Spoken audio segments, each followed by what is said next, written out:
Now, India's Shubhanshu Shukla will have to wait some more for his flight to space. The launch of Axiom-4 mission that will take Shukla to space has been postponed again after leakage was detected in the propulsion bay. The flight was expected to take off at 5:30 p.m. Indian time today from the Kennedy Space Center in Florida. SpaceX called off the launch owing to a snag it has been unable to fix in the Falcon 9 rocket. The statement from SpaceX said, standing down from Falcon 9 launch of AX-4 to the space station to allow additional time for SpaceX teams to repair the LOX leak identified during post-static fire booster inspections. The statement said that a new launch date will be issued soon. Shubhanshu Shukla will pilot the Axiom-4 mission that is expected to stay at the International Space Station for 14 days. Shukla's flight will be marking an Indian astronaut's return to space after 41 years. Wing Commander Rakesh Sharma was the first Indian in space as part of the Soviet program in 1984. The mission was earlier postponed by a day due to weather conditions. The International Human Spaceflight mission by US-based space tech company Axiom Space is helmed by veteran NASA astronaut Peggy Whitson. 2 other astronauts from Hungary and Poland are also part of the mission. The 4 astronauts will blast off in a SpaceX Crew Dragon capsule aboard a SpaceX Falcon 9 rocket.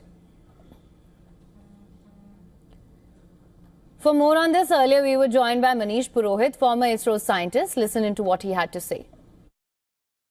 If you look at the semi-cryo engines, the Merlin, which propels the Falcon 9, let's understand that in a very simple way, what exactly it is and how it works. So there are 2 tanks, one holds liquid oxygen and other holds the rocket-grade petroleum RP1.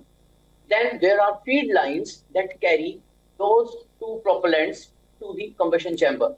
When this whole thing is happening, then the pressure has to be maintained, flow rate has to be maintained, there are check valves, there are flow rate control valves, there are pressure sensors and pressure lines to keep a constant check on what is the amount of propellant that is flowing in those lines and at what pressure it is flowing.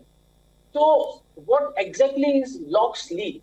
So when we are transferring liquid oxygen from the storage tank, the propellant tank, to the combustion chamber, it has to pass through feed lines. And liquid oxygen is kept liquid at cryo temperatures.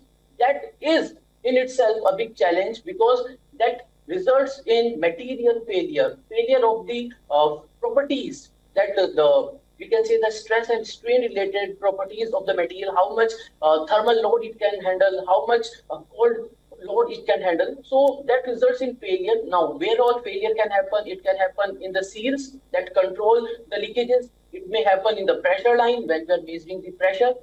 So if you look at this particular problem of Falcon 9 booster, the problem is already there with this booster. In the previous flight of the booster also, they have observed that there was some kind of a leakage.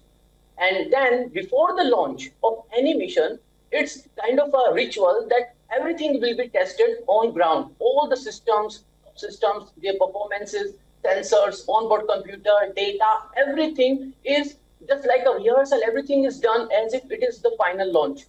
During that 7-second hot test, they found that the problem of leakage is still there. Initially, they thought that it is not that big an issue and can be mitigated by the purging system, which can isolate that particular leakage and will not lead to any loss of pressure or any accumulation of that LOX oxygen around the system. But then now, as we know that the whole launch has been delayed and no definite date has been told, means the issue that they are facing right now is bigger than that. Actually, when the first delay was announced that it is not going on 10th and it will fly on 11th, they knew that there is a problem of the oxygen leakage and there is the problem with the thrust vector controlling, means the movement of engine that controls the direction of the rocket. So they knew that there is this problem. So now, since they were assuming that the leakage is minor and can be, mitigated right there on the launch pad with the rocket standing up there, they have said that, okay, maybe a day's time is sufficient. But now they have to, if they have to repair or replace any hardware component or patch any software component, they have to thoroughly check the whole system. They have to retest it, they have to qualify it, they have to validate it. Then only any new hardware, any new inclusion into the existing hardware can fly to the space.